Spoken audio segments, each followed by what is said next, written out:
بادشاہ نے اپنے دل میں کہا کہ خدا کی قسم، جب تک میں باقی کہانی نہ سن لوں گا ہرگز قتل نہ کروں گا۔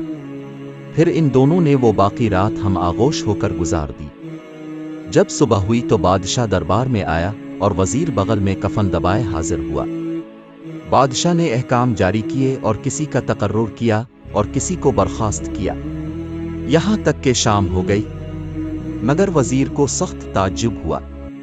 اب دربار برخاست ہوا اور شہریار بادشاہ اپنے محل میں داخل ہوا۔